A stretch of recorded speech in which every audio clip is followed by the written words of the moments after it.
अन्नदाता।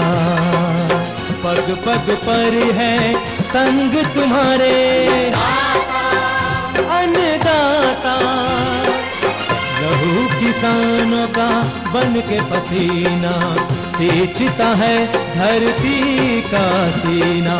मेहनत का तेरी हक दिलवाने, नई तकनीक नई खोज बताने। पशुधन को गुणवान बनाना, पौध सुरक्षा को सिखलाना, खेती के सब गुर समझाने, भारत का सरताज बनाने। आठों पहर है संग तुम्हारे अन्नदाता अन्नदाता। नमस्कार, मैं हूं कात्यायनी चतुर्वेदी और आप सभी दर्शकों का अन्नदाता कार्यक्रम में बहुत स्वागत करती हूं। हर रोज की तरह कार्यक्रम में हम लेकर आते हैं खेती बाड़ी से जुड़ी हुई बहुत सारी लाभकारी जानकारियां। तो फिर चलिए सबसे पहले देखते हैं क्या है विशेष आपके लिए आज के कार्यक्रम में। औषधीय फसल सर्पगंधा की रोपाई विधि पर जानकारी। धान की फसल को हानि पहुंचाने वाले कीट और उनका समेकित प्रबंधन।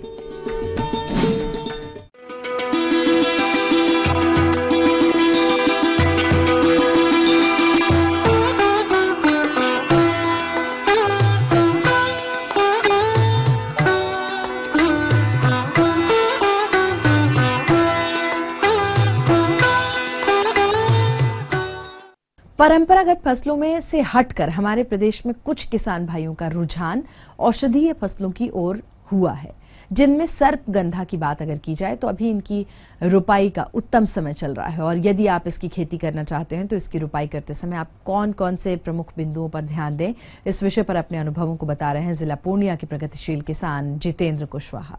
ये जहाँ तक सर्पगंधा की खेती की बात है तो सर्पगंधा की खेती हम लोग व्यावसायिक तौर पर इसलिए करते हैं, महत्वपूर्ण है क्योंकि इसका औषधीय उपयोग बहुत बढ़ गया है। कि ये पौधा हम जो इसकी नर्सरी है, बीज से नर्सरी गिराते हैं मार्च से अप्रैल में, और 2 से 3 महीने का पौधा हो जाए तो अगस्त सितंबर तक हम लोग लगा लेते हैं। सितंबर के लास्ट तक लगा लेते हैं तो क्योंकि बारिश रहती है और जहाँ बारिश नहीं है तो लगाने के बाद तुरंत सिंचाई कर देनी चाहिए। तो 18 महीने का फसल है और 18 महीने के बाद सर इसमें जो है आपको एल्कोलाइड पाया जाता है। जो एल्कोलाइड जब बन जाता है तब इसको हम लोग निकाल सकते हैं। इसे 18 महीने के बाद जब भी इसको निकाल सकते हैं। और ये इसका जो पौध है वो हमको 2 से 3 महीने में लगाने के लिए तैयार हो जाता है। और जब 3 महीने में हम लगाने के लिए तैयार हो जाता है तो इस पौध को हम लोग खेत में जो है अच्छी तरह से खेत की जो है जुताई करते हैं। और जब खेत की जुताई हो जाए पूरा तो उसमें लास्ट टाइम हम लोग 1 एकड़ में 5 से 6 कुंटल वर्मी कंपोस्ट, 1 एकड़ जो है जड़ का ही उपयोग होता है। तो हम लोग फॉस्फेट जो है इसका उपयोग 40 से 50 किलो फॉस्फेट प्रति एकड़ के हिसाब से करते हैं। 50 केजी फॉस्फेट और 25 से 30 केजी पोटास प्रति एकड़ के हिसाब से, और 15 से 20 किलो नाइट्रोजन नहीं के बराबर देते हैं। और इसको करके पाटा चला देते हैं, सारा खाद मिला करके छीट के पाटा चला दिए।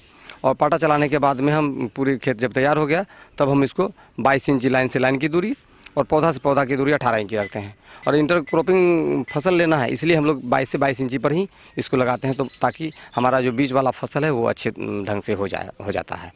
और जब हमारा ये जब पौधा लग जाता है पानी देने के बाद तो हम लोग इसको करते क्या है कि बीच में फसल भी लगाते हैं। और बीच बीच में हमको किसान भाइयों को सलाह देना चाहेंगे जिनका बगीचा, नया बगीचा हो लीची का या आम का, वो भी सर्पगंधा को अच्छी तरह से लगा सकते हैं। ये छाँव में भी हो जाती है, इसकी विशेषता है कि ये छाँव में भी हो जाती है। और ये 18 महीने में फसल तैयार हो जाती है। इसे 2 साल भी रखें तो और ज़्यादा जड़ बनेगा और ज़्यादा जड़ मिलेगा, बीज भी मिल जाएगा। कीट का प्रकोप अमूमन नहीं देखा गया है। अगर कीट लगे तो नीम ऑयल का हम लोग 1500 ppm का नीम ऑयल का जो है घोल 2 से 3 ml प्रति लीटर के हिसाब से मिला करके स्प्रे कर देते हैं। और कीट का नहीं देखा गया है अभी तक, तो कोई कीट लगता उगता नहीं है। जल प्रबंधन के लिए हम इसको ये करते हैं कि बरसात के सीजन में तो लगाते हैं, अगर बारिश हो रही होती है तो हमको पानी नहीं देना पड़ता है। और बाद के दिनों में हम बीच में जो इंटरक्रॉपिंग करते हैं तो उसमें जो पानी डालते हैं तो हमारा इसमें सिंचाई हो जाता है। अगर क्रॉपिंग नहीं करेंगे, कोई दूसरी सब्जी या और वाली फसल नहीं लगाते हैं, तो हम इसमें नमी बनाए रखने के लिए महीने में 2 बार सिंचाई कर देते हैं। 1 एकड़ में हमारा 16 से 17 हज़ार पौधा लग जाता है। और ये पौधा हमारा जो है, एक पौधा बाद में 18 महीने के बाद एक एक जगह जो है उसमें से और फुटित होता है, तो 4-4 बंच निकल जाते हैं। तो इस तरह से 4 पौधा हो गए। बाद में अगर हम 1 रुपया पौधा भी बेच लेते हैं तो हमारा उस 17 चौका 68 हज़ार पौधा हो गया। तो 68 हज़ार पुराना पौधा, जो नेकेड पौधा बोलते हैं, ये मध्य प्रदेश में किसान लोग, ये नागपुर के तरफ साइड में काफ़ी डिमांड है। तो हम 2 रुपया 2.5 रुपये में पुराना पौधा बेच लेते हैं, किसानों को दे देते हैं लगाने के लिए। या नहीं तो फिर और अपने यहाँ के जो कुछ किसान हैं समस्तीपुर वगैरह में जो लोग लगाते हैं, तो यहाँ से लेके जाते हैं और लगाते हैं। तो सर्पगंधा की जो खेती में लागत की बात आती है, तो लागत है इसमें आपको 17 हज़ार पौधा लगता है। अगर आप 1.5 kg बीज लेते हैं, मार्केट से अगर 3,000 रुपये केजी में बीज मिलता है, तो 4,500 रुपये का बीज आ गया आपको, और नर्सरी पे 1,000 रुपये का खर्चा आ गया, तो 5,500 रुपये पड़ गया। और खाद वगैरह कर करके आपको लगाने में खर्चा 20 से 25 हज़ार रुपये आ जाता है फर्स्ट टाइम। और लगाने के बाद में हम इसके बीच में जो फसल लेते हैं, तो उसके लिए लगाते हैं और उसको फिर जंगल वगैरह निकौनी निदाई गुड़ाई उसको करते रहते हैं, इसलिए एक्स्ट्रा इसमें निदाई गुड़ाई करने की ज़रूरत नहीं पड़ती है। और हम फिर पुनः इसमें जो बीज निकालते हैं, तो बीज मेरा 1 साल में जो है पूरा 30 से 40 किलो बीज आता है। 40 किलो बीज अगर हम 1,000 रुपये केजी के दर से बेच लेते हैं तो 40 हज़ार रुपये आ जाता है। तो मेरा जो लागत है वो निकल जाता है, बीज से निकल गया। और उसके बाद दूसरे राउंड का जो बीज हुआ, दूसरे वर्ष का जो बीज हुआ, वह बीज हमारा जो है, उस बीज का जो फिर पैसा निकला, उस पैसे से हम फिर इसको उखाड़ने का काम में ले लेते हैं, लेबर को लगाते हैं। तो उखाड़ने में भी हमारा पैसा, वो बीज वाला पैसा लग गया। और 6 से 7 कुंटल जड़ मिला। अभी मार्केट का जो रेट है वो कभी ऊपर नीचे होते रहता है, पर ज़्यादा नीचे नहीं जाता है, बढ़ ही रहा है मार्केट का रेट। तो अभी 650 रुपये पिछले साल हम बेचे हैं, तो 650 रुपये किलो का जड़ बेचे हैं। तो इस हिसाब से आपको लगा लीजिए, अगर 5 कुंटल भी निकलता है तो 3-3.5 लाख रुपए के आसपास शुद्ध लाभ किसान भाइयों को बचता है इससे, सर्पगंधा से। अगर बगीचे में करेंगे तो ये 3 से 4 कुंटल जड़ आएगा, तो उसमें जो है 2 लाख के आसपास शुद्ध जो है लाभ बचेगा बगीचे में, बगीचे वाली फसल में सर्पगंधा से। अगर ऐसे करते हैं तो हम बीच से सब्जी ले लेते हैं, वो हमारा 30 से 40 हज़ार रुपये साल का जो है सब्जी का आ जाता है, 2-3 सब्जी मिला करके। जी हाँ, तो ये थी कुछ उपयोगी जानकारियां। आप लेते हैं एक बहुत छोटा सा ब्रेक, जल्द लौटेंगे और कार्यक्रम में आगे है महत्वपूर्ण जानकारियां, तो बने रहिए हमारे साथ। धान की फसल को हानि पहुंचाने वाले कीट और उनका समेकित प्रबंधन।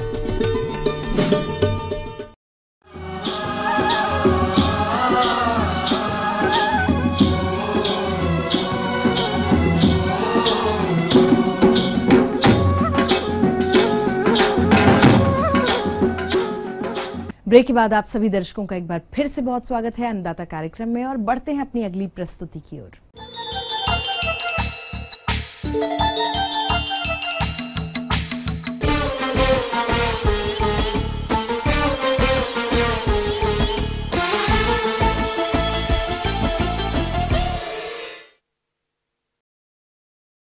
धान की खेती हमारे प्रदेश में बड़े पैमाने पर की जाती है और इस फसल में लगने वाले कीटों की संख्या भी कम नहीं है। इस फसल में शुरुआत से ही कीटों का प्रकोप होने लगता है, जो कि इसको काफी नुकसान भी पहुंचाता है। तो किसान भाइयों, धान की फसल में इन कीटों का समेकित नियंत्रण आप किस तरह से करेंगे, इस विषय पर जानकारी के लिए हमारे बीच उपस्थित हैं बिरसा कृषि विश्वविद्यालय जिला रांची के कृषि वैज्ञानिक डॉक्टर कृष्णा प्रसाद। और कुछ लोग जो ऊपरी जमीन वाले या कम दिन के पौधे जो प्रभेद लगाए हैं, वो सब प्रभेद में दाना भरने वाला होगा। इस समय जो है कई तरह के कीड़े आते हैं, तना छेदक भी आते हैं, जो कि पहले और दूसरे भी प्रभेद में आ रहे होंगे, जो कि पूरी बाली को सुखा देंगे। कीड़ा जो नीचे में होगा वो उसमें भी आता है। फिर एक और जो बाली जो निकल रहा है, दूधा बन रहा है, उस समय एक बहुत ही जो कीड़ा आता है जो गंध देता है, जिसको आप सभी जो जानते हैं कि गंदी बग से। ये खास करके उस तरह के प्रभेद में ज़्यादा हानि करता है कि अगल बगल में और दूसरे जो प्रभेद हैं वो उसको फूटने में देर हो रहा है, और वो अभी जल्दी फूट गया है। और कभी सारे तो वहाँ पर क्या होता है, उसकी कीड़े की संख्या बहुत बढ़ जाता है, जिसके कारण से अधिकांश बाली में दाना को उसके से दूध चूस लेता है। उसको हम लोग गंदी बग कहते हैं। और इसको बचाने के लिए सबसे अच्छा तरीका ये है कि आप उसको सुबह में, जिस समय कि आपके बाली पर पौधे पर ओस पड़ा हुआ रहे, तो आप उस समय जो है कि जो पेस्टिसाइड, जो डस्ट है ना, जो बहुत सारे डस्ट मिलते हैं, खास करके जैसे मालाथियन है या एल्ड्रीन डस्ट है या इस तरह के जो डस्ट है, आप उसका छिड़काव करेंगे।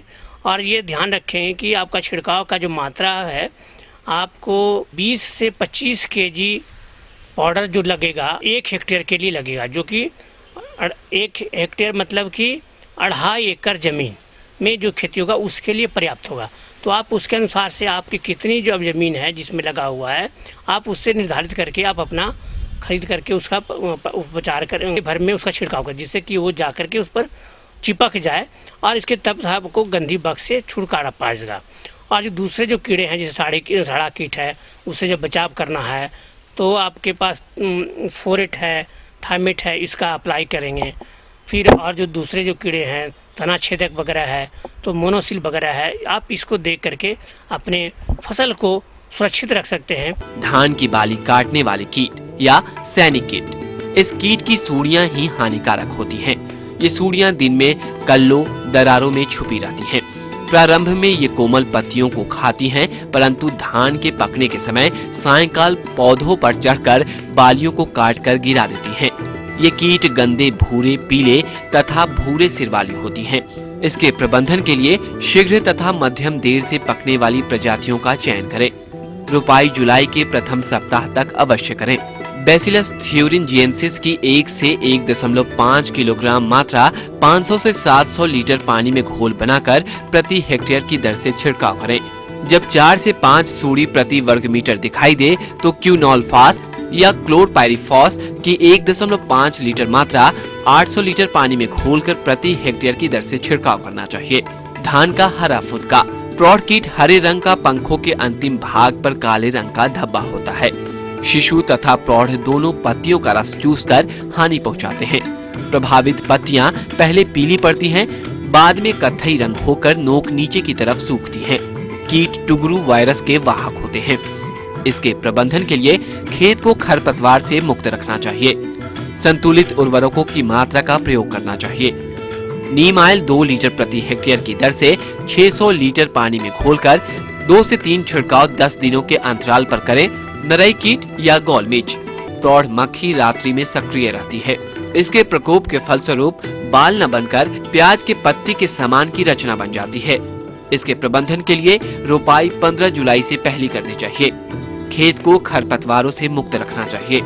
संतुलित उर्वरकों का प्रयोग करना चाहिए और 5% कल्ले प्रभावित होने पर कार्बोफ्यूरान की 20 से 25 किलोग्राम मात्रा प्रति हेक्टेयर की दर से नमी की अवस्था में प्रयोग करना चाहिए। तो ये सारे पूरे इंटीग्रेशन से जब करेंगे तो उसको कहते हैं इंटीग्रेटेड पेस्ट मैनेजमेंट।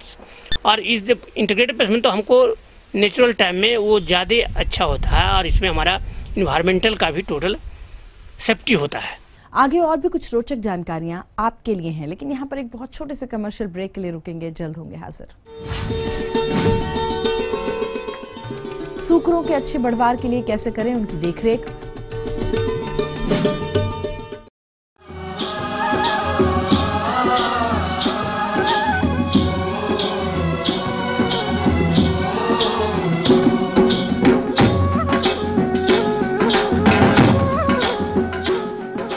ब्रेक के बाद आप सभी दर्शकों का बहुत स्वागत है अन्नदाता कार्यक्रम में। और चलिए अब रुक करते हैं अपनी अगली कड़ी की ओर।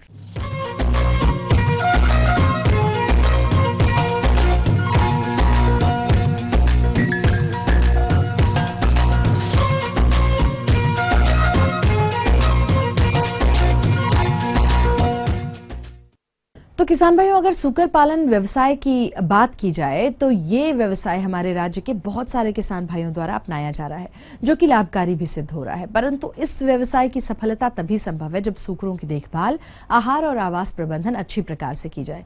क्योंकि अगर सूकर पालन में इन प्रबंधनों को ठीक प्रकार से नहीं किया गया तो इनके शारीरिक विकास पर भी इसका असर पड़ता है। तो इनका आहार व आवास प्रबंधन किस प्रकार से करना है, इस विषय पर जानकारी दे रहे हैं एक विषय विशेषज्ञ डॉक्टर रविंद्र कुमार। सूकर पालन शुरुआत करने के लिए सबसे जरूरी है कि सूकर पालन के बारे में समुचित जानकारी हमारे किसान भाइयों को होनी चाहिए। और इसमें जो मुख्य बातें हैं, जो सबसे जरूरी बातें हैं, उसमें है कि उन्नत नस्ल का चुनाव कैसे करें।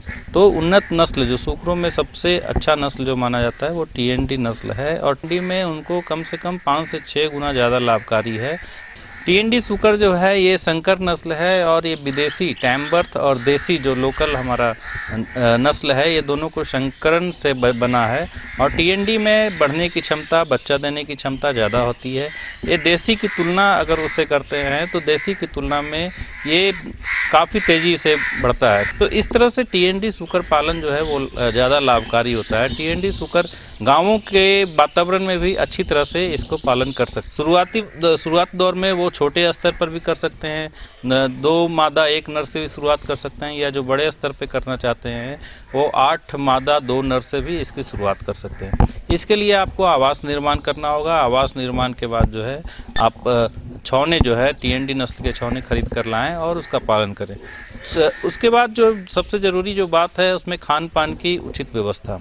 तो खाने में जो सूकरों को जो खाना दिया जाता है वो आप दाना मिश्रण दे सकते हैं, जिसमें मकई, चोकर, खल्ली, खनिज लवण, मछली चूर्ण, नमक, इसके मिश्रण से हम लोग दाना मिश्रण बनाते हैं। लेकिन ये दाना मिश्रण महंगा होता है, इसके कारण जो भी सूकर पालक अगर दाना मिश्रण से सूकर पालन कर रहे हैं, दाना मिश्रण खिला रहे हैं, तो उनकी आमदनी कुछ कम हो जाती है। ज़्यादातर सूकर पालक जो गांव शहरों के आसपास होते हैं वो होटलों की जूठन सामग्री खिला करके सूकरों को रखते हैं और इससे खाने का खर्च जो होता है बिल्कुल कम हो जाता है, जिससे कि उनकी आमदनी काफ़ी बढ़ जाती है। और उसके अलावा हड़िया का मेरा, घास, सब्जियों का जो बचा हुआ वेस्ट होता है वो दे सकते हैं, घर की जूठन सामग्री या और भी इसी तरह से जंगली फल वगैरह अगर एकत्रित करके अगर सूकरों को देते हैं तो हम खाने के खर्च को कम कर सकते हैं। और 50% तक भी यदि खाने के खर्च को कम करते हैं तो उसकी आमदनी अच्छी खासी बढ़ जाती है। बीमारियों की यदि बात करते हैं तो इसमें मुख्य रूप से 2 बीमारियां ज़्यादा है, प्रमुख है,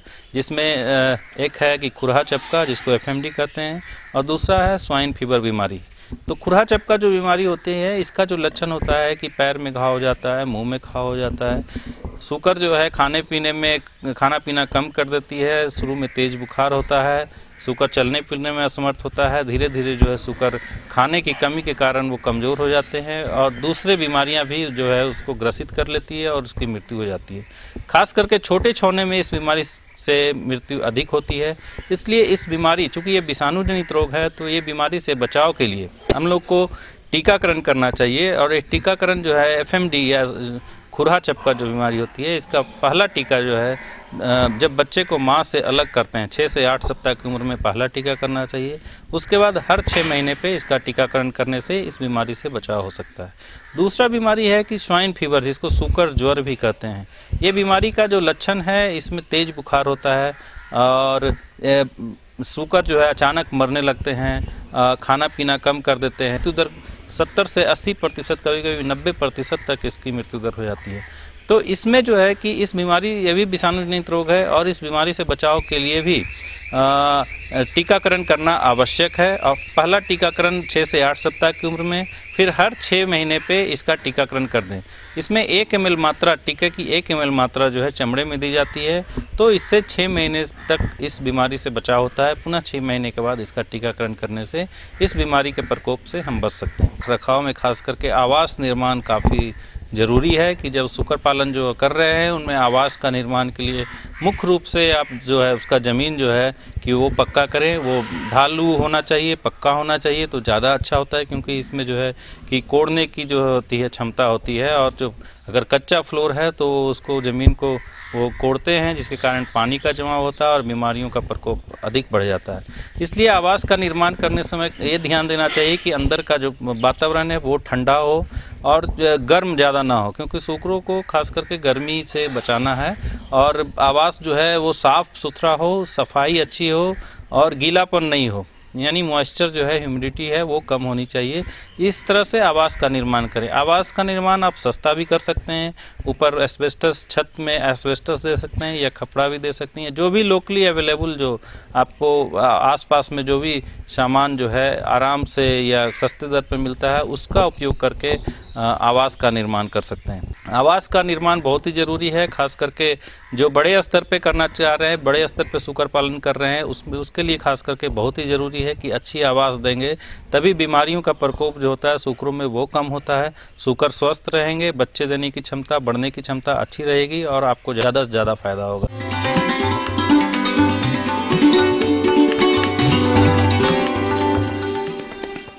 तो अन्नदाता हेल्पलाइन निःशुल्क फोन संपर्क सेवा के माध्यम से आपके द्वारा पूछे गए प्रश्नों में से 1 या 2 महत्वपूर्ण प्रश्नों को हम अपने कार्यक्रम में जरूर शामिल करते हैं और इसी के तहत आज का चयनित प्रश्न और उसका जवाब इस प्रकार से है। जिला पूर्वी चंपारण से केशव कुमार जी, आप अगेती आलू की उन्नतशील किस्मों के बारे में जानकारी चाहते हैं। तो केशव कुमार जी, आपकी जानकारी हेतु देखिए कार्यक्रम का यह अंश।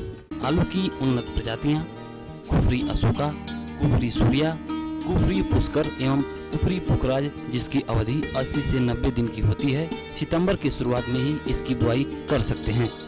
वर्तमान समय कुल्थी की बुआई हेतु उपयुक्त है, अतः कुल्थी की उन्नत किस्में जैसे मधु, बिरसा कुल्थी 1 या PR10 को ही लगाएं।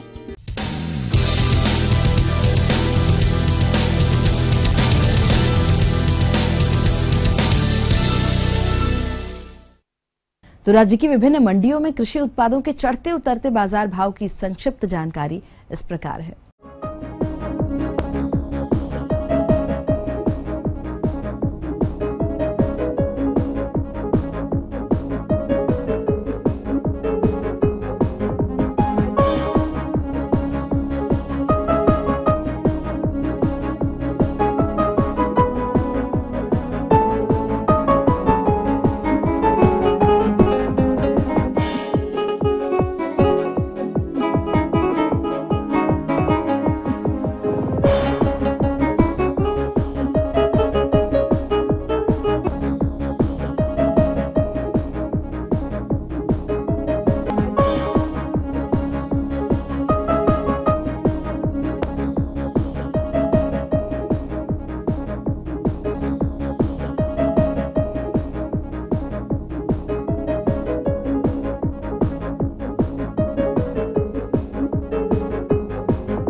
और आइए अब देखते हैं कल दिखाए जाने वाले कार्यक्रम की मुख्य झलकियां।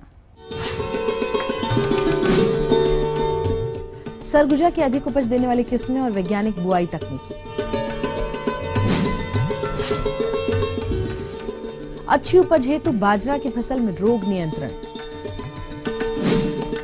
तो हम ये उम्मीद करते हैं कि आज का कार्यक्रम आप सभी दर्शकों के लिए बेहद उपयोगी रहा होगा। किसान भाइयों, अन्नदाता आपकी सेवा के लिए संकल्परत है।